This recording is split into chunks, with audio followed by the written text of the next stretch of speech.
adalah kisah Henshin dan Kaori, seorang pemuda kaya yang menyamar kerja sebagai cleaning service. Versi Kaori TV, episode 291. Ada apa Kaori?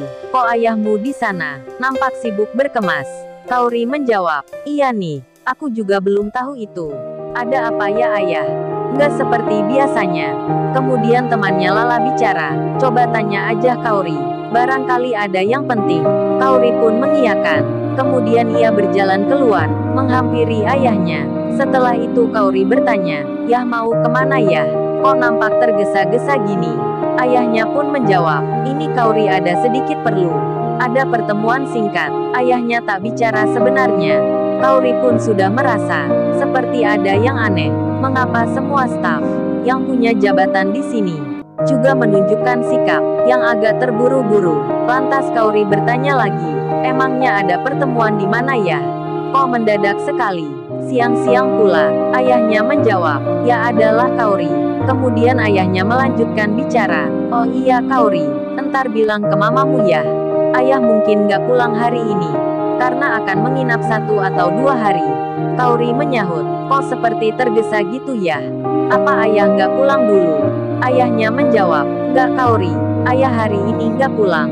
Entar khawatir terlambat. Lalu salah satu rekan kerja dari ayahnya Kaori, yang berada di samping itu berkata, ia sedang bicara di telepon dengan seseorang.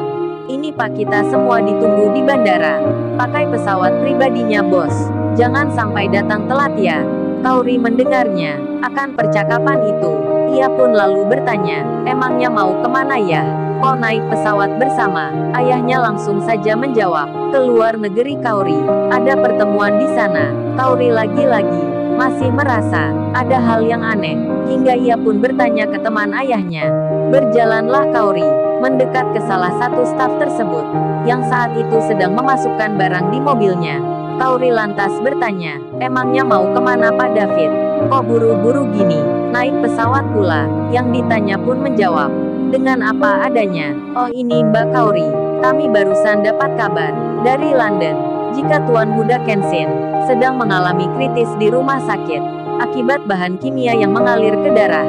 Saat mendengar berita itu, Kaori pun shock jadinya, langsung menangis dirinya. Pak David pun melihatnya, kemudian berkata, kok Mbak Kaori ini nangis? Ada apa nih?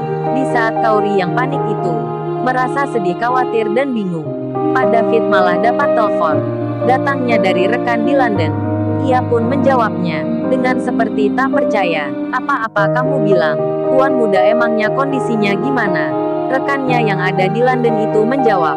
Pak David pun ikut bilang, apa katamu Tuan Muda? Sudah nggak sadarkan diri, kondisinya terlambat. Kaori mendengarnya, ia pun pingsan jadinya. Di saat itu, di kondisi yang demikian, ia segera terbangun dari mimpinya yang mengerikan ini. Kaori pun lalu duduk di tempat tidurnya, sambil kedua tangannya mendekap wajahnya sendiri.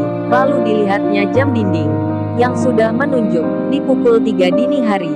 Kaori pun lantas bicara sendiri, syukurlah kalau gitu, ini hanya mimpi. Kemudian, ia mengambil handphonenya yang ada di sebelahnya. Dilihatnya nomor Kenshin yang baru mengirim pesan yang berucap ungkapan, selamat tidur Kaoriku, moga kamu mimpi indah, aku sayang kamu. Tertanda Kenshin. Saat membacanya, Kaori pun tersenyum. Sedikit lega hatinya, ia pun lalu membalasnya, aku juga sayang kamu. Tulisan itu disertai foto yang bergambar merah jambu. Lalu Kaori melanjutkan tidurnya lagi. Kemudian, beberapa jam pun telah lewat. Waktu pagi sudah nampak kembali. Iwan terlihat kini bersiap. Ia akan berangkat, memulai kerja di tempat yang kemarin. Yang di situ ada Angelika dan juga Susanti. Tak lama kemudian, Iwan tiba di pintu gerbang. Lalu ia pun masuk dengan motor bututnya. Kehadirannya dilihat oleh Angelika dari dalam kantornya. Angelika pun tak seperti biasanya. Hari itu nampak ceria, seperti senang ketika melihat Iwan datang, karena ia mengira biasanya di situ ada temannya yang tak lain Tuan Muda. Namun ia belum melihatnya, dan hatinya pun berkata, mungkin Tuan Muda itu, dia ada di belakang, menaiki mobil sendiri. Entah apa yang terjadi. Di pagi itu, cewek-cewek di situ jadi seperti nampak lain.